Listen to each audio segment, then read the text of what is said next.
Okay, so it's 12:01. So let's go ahead and get started with today's session.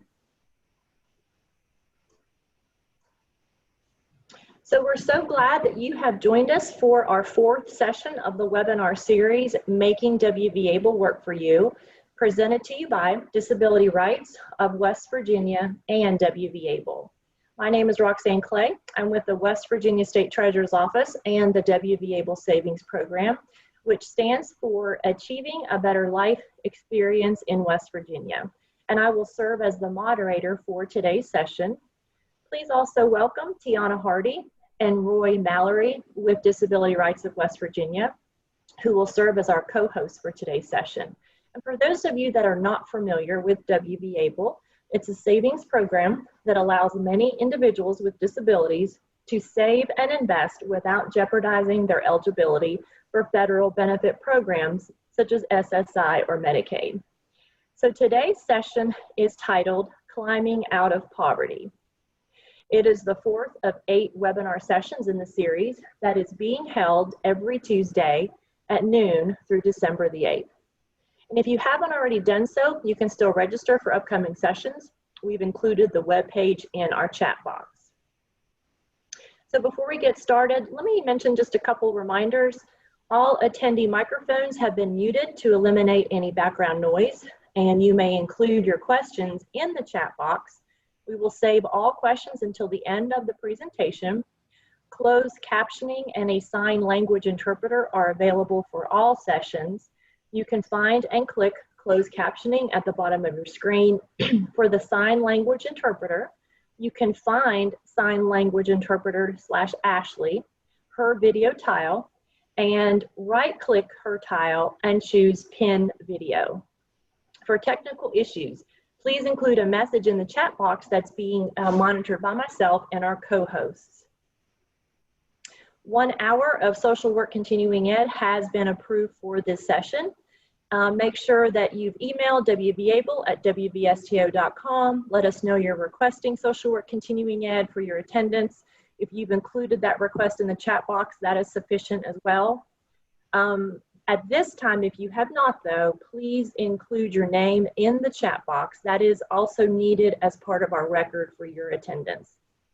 For the end of the session, a link to the survey will be included in the chat box, and that will also need to be completed. And we want to thank WVU Center for Excellence in Disabilities for sponsoring the social work CEUs and making these available to our attendees. Additionally, we want to take a moment and recognize our co-host, Disability Rights of West Virginia, our planning committee, and all the scheduled presenters. WVABLE would also like to acknowledge and thank the WVABLE Advisory Board members for their ongoing support of WVABLE Savings Program. As you can see in the slide, the members are made up of numerous organizations and entities that serve and or advocate for people with disabilities. They play a very important role in informing individuals around the state about the program. And of course, the WVABLE program wouldn't be possible if not for the work and support of State Treasurer John Perdue. He supported the many West Virginia families and advocacy groups that wanted the program in our state. He, his staff, the families and groups worked very hard to bring this program to West Virginia, and our state became one of the first in the nation to pass local ABLE legislation in response to the passage of the Federal ABLE Act. So at this time, let me introduce our presenter for today's session, Jennifer Tenney. She is with West Virginia University Center for Excellence in Disabilities. Jennifer has served in the field of employment for people with disabilities for over 16 years.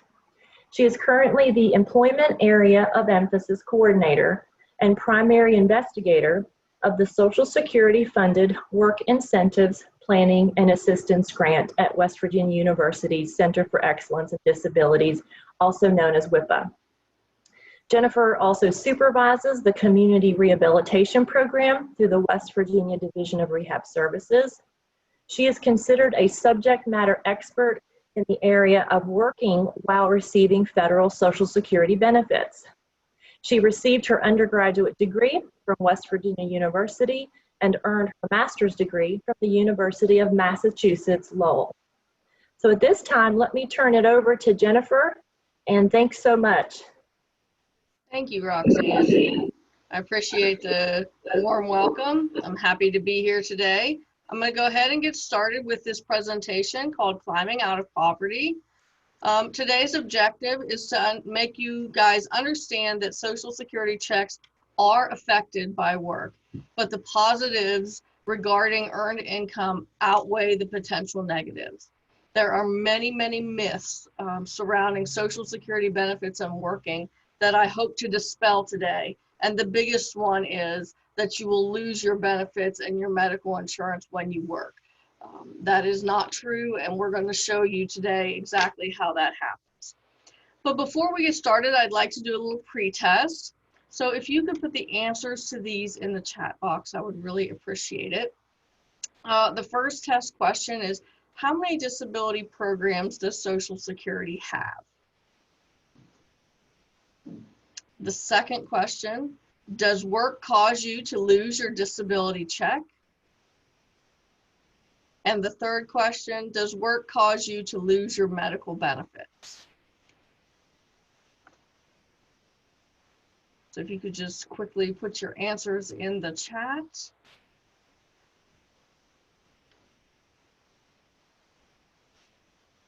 Okay, good. We'll go ahead and move on.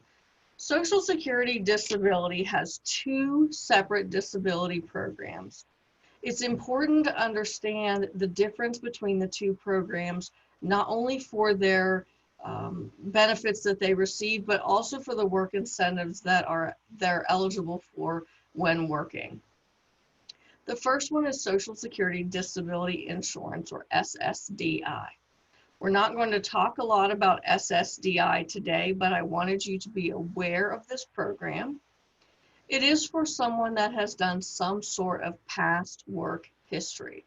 So somebody has worked, either a disabled individual, a childhood disability beneficiary, or a disabled widow or widower. But it's all based on somebody's past work. Benefits are based on past work, so there is no true maximum amount of money that a person can receive. I've had clients that have received $100 of Social Security disability insurance, and I've had clients that have received $2,300 of SSDI.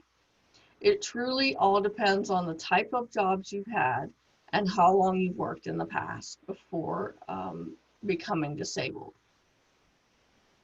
Because it is based on past work history and it is an insurance program, there is no resource limit in order to be eligible. So you can have as much stuff as you want. You can have a retirement account. You can have any type of, stocks, bonds, those sorts of things. Social Security doesn't care when it comes to SSDI benefits. And finally, with SSDI, you get Medicare after a 24-month wait of eligibility. So you must wait 2 years before becoming eligible for Medicare when starting SSDI. But once you become eligible and receive Medicare, you can keep Medicare for quite a long time, if not indefinitely, while on disability benefits. Unlike SSDI, SSI, or Supplemental Security Income, is not based on past work history. It is a low income and low resource program, so you do not ever have to have worked to be eligible for SSI. This is how infants are eligible for SSI. SSI is designed to pay for food and shelter. Because of that, there is a maximum monthly benefit. In 2020, that's $783 a month. That's the most that you'll receive on SSI every month. Because it is a low income and low resource program, there is an income limit, a resource limit in order to be eligible. Social Security says that you must have less than $2,000 a month in stuff that you own and cash in the bank combined on the first day of every month.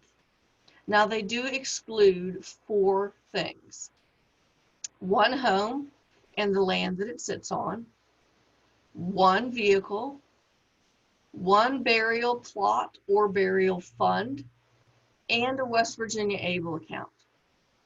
Outside of those 4 resources, everything else that you own, plus all of your cash in the bank combined, must be valued at less than $2,000 every month for you to be eligible for SSI.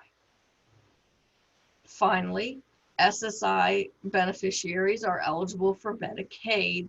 The very first day you're eligible for SSI, you're eligible for Medicaid. So it's important to understand the 2 separate programs because they do have different work incentives that go with them as far as keeping benefits and keeping your disability cash benefits, keeping your medical benefits.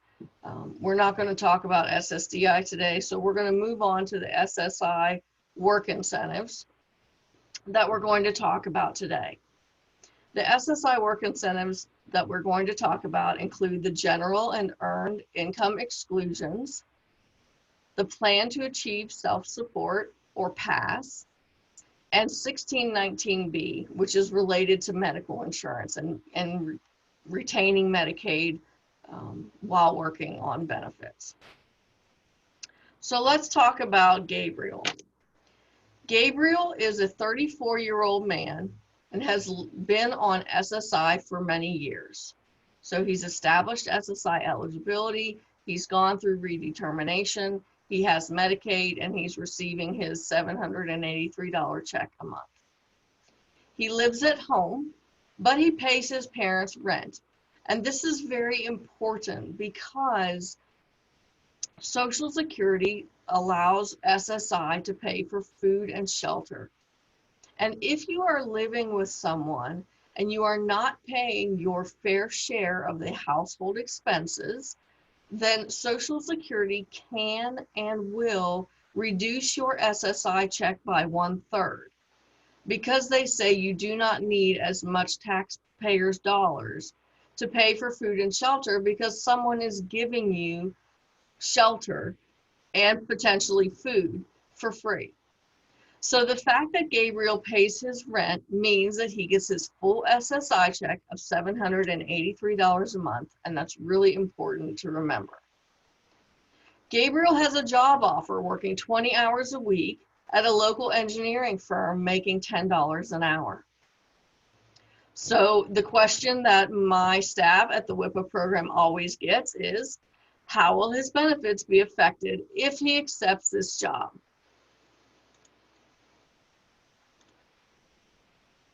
Okay, Gabriel's job will make him approximately $866 each month.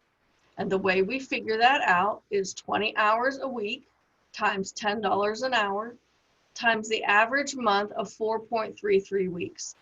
Makes him $866 of gross wages or before tax wages per month. Everything that Social Security does is before tax wages, so we need to remember that when we're talking about the benefits and how his check is going to be reduced. Now, I understand that this picture is quite small. However, we are going to walk through it, but this is the calculations worksheet that we will walk through to show you exactly how Gabriel's check will be affected when he goes to work if he chooses to take this part-time job. It's really important for him to understand how his check is going to be affected so that he can make an informed decision about whether or not his benefit, his check and his income is going to be worth taking the job. Okay. The very first step that we look at when we're looking at an SSI check reduction with the general and earned income exclusions is we look to see if Gabriel has any unearned income. Unearned income is anything that you are currently receiving that you are not currently working for. Things like SSDI, veterans benefits, railroad retirement benefits, black lung benefits.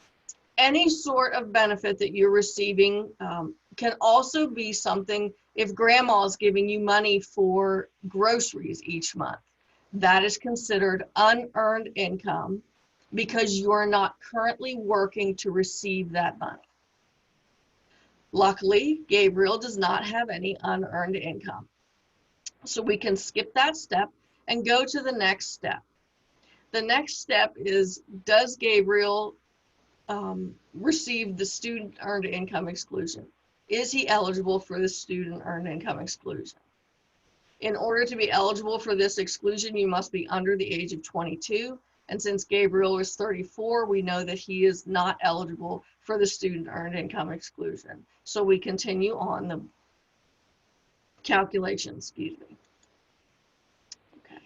So we take the very first thing that we take is a $20 general income exclusion. And what that means is Social Security says, Gabriel, we're glad you're working.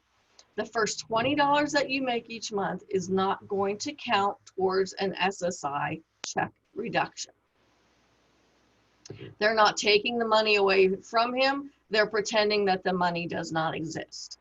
But that's the first exclusion, a $20 general income exclusion. After that, Gabriel is eligible for a $65 earned income exclusion. So a lot of times you will hear, I can only make $85 before my SSI check is effective. And while that is true, we are going to see that that $85 should not hinder you from taking a job. But that $85 comes from the $20 general income exclusion and the $65 earned income exclusion. So if we look at the calculations worksheet, the remainder is $781. Gabriel does not currently have any impairment-related work expenses, which is another work incentive that we can use to help increase Gabriel's SSI check.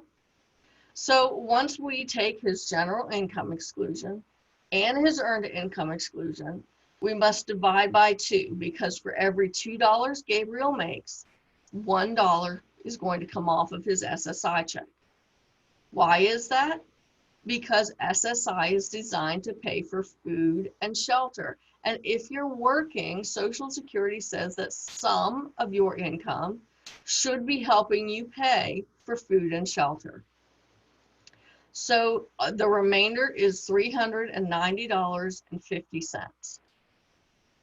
Gabriel does not qualify for blind income work expenses, so we don't have to worry about that. So Gabriel's total countable earned income is $390.50. That is how much money Social Security is going to reduce his SSI check by. Not the $866 he's actually making at his job, but $390.50 of total countable earned income. So if we look at the next step, the base SSI rate, the maximum amount of money that Gabriel can receive each month, is $783.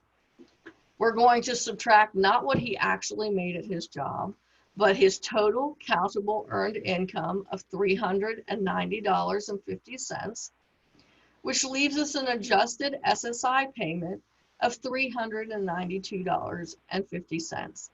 And always when we get to this step, everybody panics and says, whoa, I'm not working because my SSI check is going to go down. And yes, it's going to go down. Your SSI check will always go down when you work. But what is important to consider is that bottom line. And the bottom line is, if we take his adjusted SSI payment of $392.50 and we add what he made at his job of $866, we have no expenses that we have to delete from his subtotal. So his total financial outcome working on SSI is $1,258.50. That's his gross wages of total final financial outcome. So that's $475.50 more than if he chose not to work at all. My point is, When you work on SSI, you are always financially better off working, always. Your financial outcome will always be higher if you work on SSI, even though your SSI payment is going down. Okay. Budgeting can be very hard on SSI for the following reasons. The first is that your SSI check does not get adjusted automatically. You must report your wages every month to the Social Security Administration. If you don't, Social Security can do what's called overpayment, which is where they send you more money than you're supposed to receive. And when they finally catch up to how much money they've actually sent you that you weren't supposed to receive, sometimes it can be thousands of dollars. Social Security will send you a letter saying, Gabriel, we overpaid you $6,000. Can you write us a check today for that? And I don't know very many people who are living on a fixed budget who could write a $6,000 check. So it's very important that you report your wages every month to the Social Security Administration. And there are different ways that you can do that. You can use the SSI wage reporting app. That's available both on Apple and Android devices. You can call the telephone reporting system at 866-772-0953 and walk through the automated system to report your wages. Or you can do it the old-fashioned way by faxing, mailing, or walking in your pay stubs to the Social Security Administration. It's extremely important that you get a receipt or a confirmation number that your pay stubs were received. Because if there is an overpayment issue later, and we can prove to Social Security that you turned in your wages, it could be possible that that $6,000 overpayment that Gabriel has could be waived and he would not have to pay that. Okay, so it's very important, and Social Security is mandated to give you a receipt. So make sure that you get one, or you can write down the confirmation number. I suggest that you write it on a calendar whenever you turn in your wages so that you know exactly when you turn them in. If you talk to somebody, who you talk to, and write down the confirmation number or keep a copy of the confirmation sheet that you get, so that if there is a problem later down the line, we don't really have to worry about proving that you reported your wages because we have those confirmations. Budgeting is also not easy because Social Security adjusts your check 2 months in arrears, which means what you make in October does not affect your check until December. So Gabriel's SSI check of $392 would not be adjusted until December. He would get a full SSI check in October when he started working. He would get a full SSI check in November. But if he quits his job in November, he's still going to get an adjusted SSI check of $392.50 in December. So it's really important to understand how that works and keep track of what your check is supposed to be. Because if it's different, we need to contact Social Security, and you need to know if you decide to quit your job that your SSI check will eventually go back up to the maximum, but it can take up to 2 months to do that. So you can get your full maximum check back if you quit your job. However, it can take up to 2 months to do that. Also, if there is a reason that you become ineligible for SSI, let's say that you're over that $2,000 a month resource limit, you have 12 months from the time that you are ineligible for SSI to get back to being eligible without having to reapply again. So that's another important thing to keep in mind when you're working, is everybody wants to save money. And a West Virginia ABLE plan is a great way to do that. And we'll talk about that in just a little bit. But it's a great way to save money and allow for that to be a protected asset and not count towards that $2,000 a month resource limit. Okay, so let's talk about a plan to achieve self-support. This is an SSI Work Incentive, and it is a written plan specifically for an employment goal. So let's say that your employment goal is to work 40 hours a week at this engineering firm that Gabriel's working at. But let's say that Gabriel does not have a vehicle to get him to work so that he's able to work 40 hours a week. It's possible for us to ask Social Security to allow him to set aside some income to help pay for the needed items that he requires in order for him to reach his employment goal. If there is no bus system or taxi system that is able to take Gabriel back and forth to work, he'll need a vehicle in order to get himself to work. In the past, we have written passes, plans to achieve self-support for vehicles, and been quite successful. We have not been writing very many passes lately, and I would like for those on SSI to begin thinking about these passes because they're a great way to set aside some income. Not only do you get to set aside some income, this is a protected asset, so it does not count towards your $2,000 a month resource limit as well. It is very special only for SSI beneficiaries.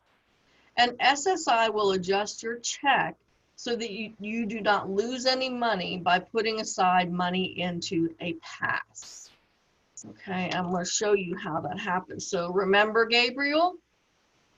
Gabriel is working and making about $866 gross wages a month at his job. If he had countable earnings of $390.50, which is what his countable earned income was when he finished with the earned and general income exclusions. If Gabriel chooses to put $350 a month in a pass to help him make a car payment, pay for insurance, and put gas in his car, this is how the check reduction would look. Remember, Gabriel's countable income was $390.50. We're asking Social Security to allow him to put $350 in the bank to help him pay for his expenses that he needs to reach his financial goal, his vocational goal. So his total countable income would be $40.50. If we take his base SSI rate of $783 and we subtract that $40.50, again, not what he made at his job, but what his total countable income is, his adjusted SSI payment would be $742.50. So Gabriel's financial outcome, if we look without a pass, was his adjusted SSI payment of $392.50, plus his $866 of monthly income, which left him a total spendable income of $1,258.50. That's without a pass. With a pass, his adjusted SSI check was $742.50, plus his total monthly income of $866. Then we have to subtract the $350 that Gabriel is putting in the bank, which leaves him a total spendable income of $1,258.50. $258.50.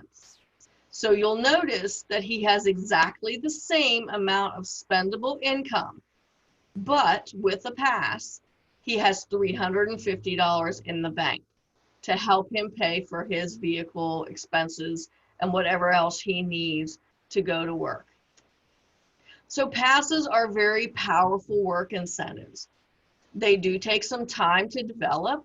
However, if once developed, they can go on for up to 3 to 4 years, depending on your vocational goal. If you have a vocational goal to go to school, you can definitely use a pass to do that. However, we can't just say, I want to go to school. You have to have a specific vocational goal. The specific vocational goal could be, I want to become a nurse. So I am going to go to school to get my bachelor's degree in nursing. That is very more specific, much more specific than I want to go to school. Social Security wants to see whether or not you're achieving this plan to achieve self-support will help you decrease your reliance on SSI. That's what they're looking for. Right? So we want to make sure that we can show that you're decreasing reliance on SSI, but keeping in mind that you have the same amount of spendable income whether or not you write a pass. Okay, let's talk a little bit about Medicaid. Medicaid, while working on SSI, if you have $1 of SSI, you keep your Medicaid. That is something that I hear a lot, and it is true. People always say, I need to have $1 of SSI to keep my Medicaid. That is not true. There is a program called 1619B. Status 1619B says that you can keep your Medicaid while you're working on SSI, even if your SSI calculations goes to 0. However, you must meet the following specific requirements to do that. You must remain disabled. You must need Medicaid in order to work. You must meet your asset and resource limit of $2,000 a month. And you must stay under the annual income limit of $33,480 in 2020. Let me repeat that number, $33,480. You can work and make that much money and keep your Medicaid, even though you will not be getting a cash check from SSI. That's a lot of money, especially for somebody who may have never worked before. So it's really important to remember that you can keep your Medicaid, and this program can continue from year to year to year. So I have some clients who have been receiving 1619B for upwards of 10 years. They continue to work, they continue to remain disabled, they continue to meet their asset and resource limit, and they stay under that annual income limit, so they're able to keep Medicaid. That's a very powerful thing to be able to tell somebody, that they're not going to lose their health insurance just because they're working. Now, the hardest thing to do on this 1619B is to stay under that asset and resource limit of $2,000 a month. But remember that West Virginia ABLE is one of the protected assets that Social Security allows you to have more than $2,000 a month and be in that account. Remember as well that West Virginia ABLE accounts can be used for any qualifying disability expense. This includes housing and food, which previously was not allowed, you were not allowed to save money for that because that's what SSI is designed to pay for. However, you can use West Virginia ABLE funds for housing and food, for vehicle expenses, for educational expenses, for anything that is a qualifying disability expense. And if you miss the presentation on that, you'll definitely have to go back and watch Roxanne's presentation on what a qualifying disability expense is, and how you can use your West Virginia ABLE account. If you're working, you can also put an additional amount of money into West Virginia ABLE. So Gabriel could take some of his income and put it into his West Virginia ABLE account to be able to pull out later. It's a great way to do savings for somebody who is working and may need some expenses down the road that they are needing to save for that can be expensive. It allows for SSI beneficiaries to save above the resource limit and stay eligible for SSI and Medicaid. So this is a very, very powerful way to help somebody save money. Prior to the West Virginia ABLE legislation, West Virginians could not save money on SSI. You had to stay below $2,000 a month, and it's very hard to do that and climb out of poverty. But my point in all of this is you can climb out of poverty if you work on SSI. I want to do a quick post test and then do a little wrap up. Then I'm going to turn it over to Roxanne and allow her to talk a little bit more about West Virginia ABLE. So let's go to our post test questions again. How many disability programs does Social Security have? We answered that question at the beginning. Social Security has 2 disability programs: Social Security Disability Insurance and Supplemental Security Income. Does work cause you to lose your disability check? No, work does not cause you to lose your disability check. That is a big myth, and we're talking about, excuse me, working against generational myths and working against generational thoughts about working.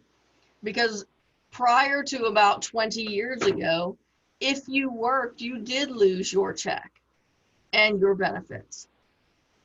But when the Ticket to Work and Work Incentives Improvement Act of 1999 came into play, all of these new work incentives started. So now you're able to keep your benefits and work, or at least keep them for a while you try to work. And it's really important for people to understand that these work incentives are there to allow you to work, to help you work. The last post-test question is, does work cause you to lose your medical benefits? No, work does not cause you to lose your medical benefits.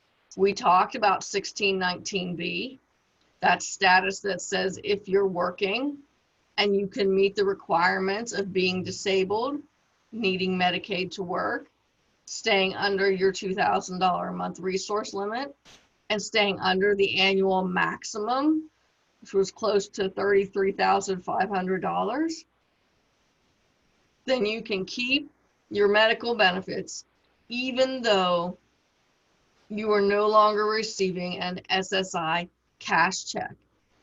And the nice thing about that is, again, if you were to have to decrease hours at work due to an illness or your disability getting worse, or you have to quit your job completely, your SSI check will eventually go back up to the maximum, and you will continue to have Medicaid.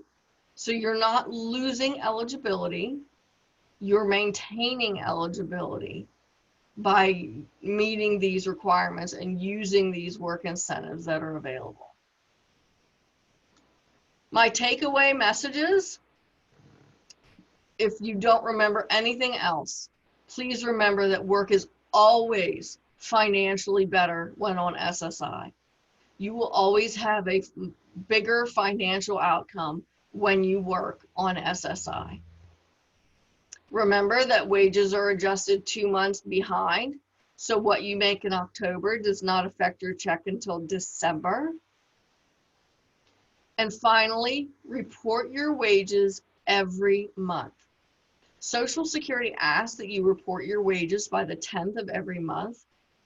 So if you could remember that and use the SSI app, the SSI phone system, faxing, mailing, or walking in your pay stubs in person, just make sure that you get a receipt or a confirmation number that you have completed that task, and you'll be in a better shape if something comes up later about overpayment. Okay, does anybody have any questions for me? Jen, we did have a question in the chat box by Debbie Cohn. She's asking, what is the criteria to receive SSI? The criteria, yes, okay. So the criteria to receive both SSI and SSDI as an adult is you have to have a disability that affects your daily living and is expected to last longer than 1 year or end in death. So that's number one. Number two is, does that disability affect your ability to work and make what Social Security calls substantial gainful activity? Okay, substantial gainful activity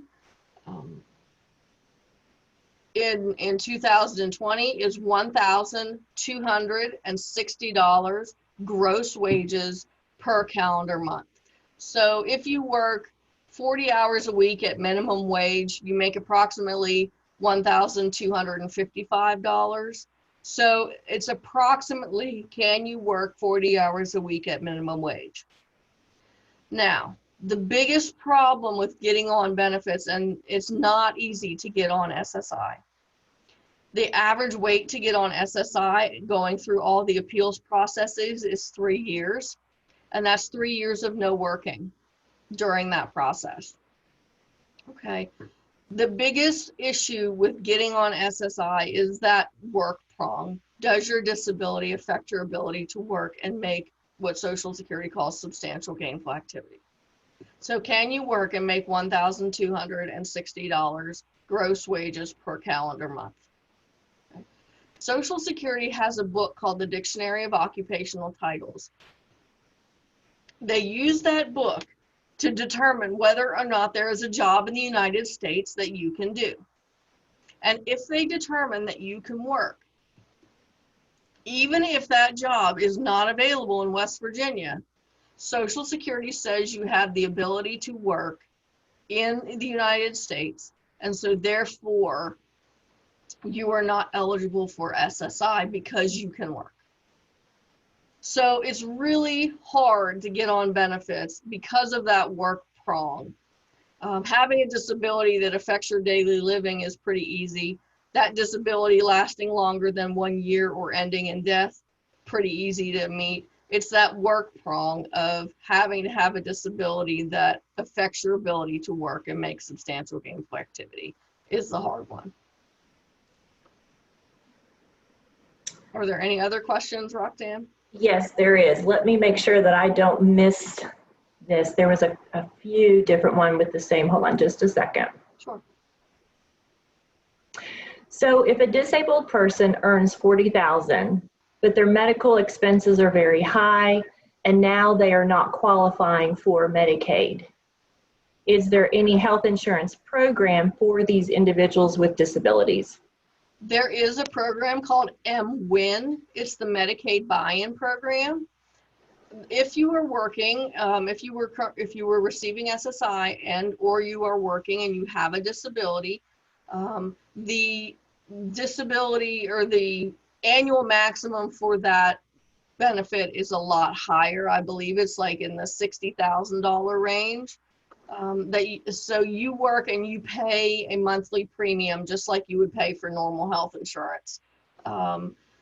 it can be as little as $15 a month, and then it is prorated based on how much you make. So if you're making $40,000 and you're working, and you still have a disability, then you can apply for MWin through your local DHHR office and pay for your health insurance. And also MWin sometimes will consider how much your medical expenses are versus how much you're making. And sometimes they will allow you to go even above and beyond their maximum amount of health or annual maximum, depending on your medical expenses and how much you're making. Okay. Thanks, Jen. I always say that when I listen to you or participate in your presentations, I always learn something new. So that's definitely another thing new that I learned today. And we do have another question. Do you have to be 18 or older before applying for SSI? No.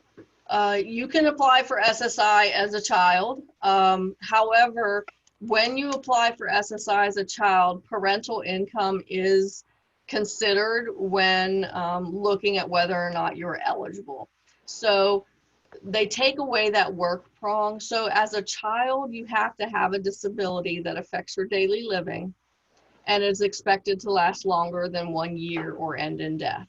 That's the only requirement for having a disability. However, then they look at parental income in order to determine whether or not you meet the financial aspect of being eligible. So you have to remember, you have to be low income and low resource. And what happens is they do what's called deeming. So they consider part of the parental income as the child's income, even though the child is not working. Okay, and that's very helpful. And these are all excellent questions.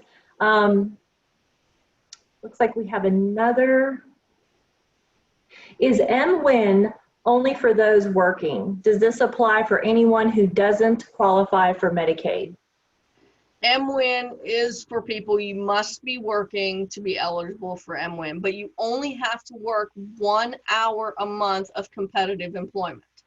So you only have to make minimum wage for 1 hour a month. So if you babysit for your grandchildren, let's say, and you get paid minimum wage, then that can be considered work. And so you can be eligible for MWin, but you also have to take into account if you're receiving any unearned income, like Social Security disability insurance. If it is over $803 of income, then you are not eligible for MWin, unfortunately. Okay, so you have to have less than $803 of unearned income, and you must be working at least 1 hour a month of competitive employment. Okay. Very good question and very helpful. Any other questions at this time? So as you were going through your presentation and then you were also answering some of these questions, one thing that occurred to me is some of the questions that we receive here at WVABLE. Well, first it looks like we do have another question. Do you know if an adult disabled child who was on SSI automatically goes to SS benefits? It's very possible. Yes, it is very possible for that to happen. Because if you have a disabled adult child, then that adult child is receiving benefits off of a parent who is either deceased, retired, or receiving Social Security benefits of their own. Okay. So if you have, we just had this come up where a young man is receiving SSI, his dad is now retiring, will be receiving Social Security benefits. So now he is eligible for part of his father's SSDI benefits. And they will always transfer you to SSDI as much as they can, because SSDI is an insurance program that has been paid into by federal taxpayers versus SSI, which is funded by taxpayers. Okay, so they're going to always put you in a program that is going to be privately funded before they take you onto a federally funded tax program. So yes, it is possible for a disabled adult child to go on to SSDI benefits if they have a parent who is deceased, retired, or receiving disability benefits of their own. Okay, and that was the second part of her question. She added when their parents retire. Mm-hmm. Okay. Yes, that is quite possible. Okay. Any other questions? So what I was going to add is we do receive questions here at WVABLE, and one of them is some folks, you know, they're wondering is an individual still eligible to enroll in an ABLE account if they're not eligible for SSI, meaning they have exceeded the income levels. And so Jen mentioned, you know, that the parent's income is taken into account, you know, when the individual that's applying is younger than 18.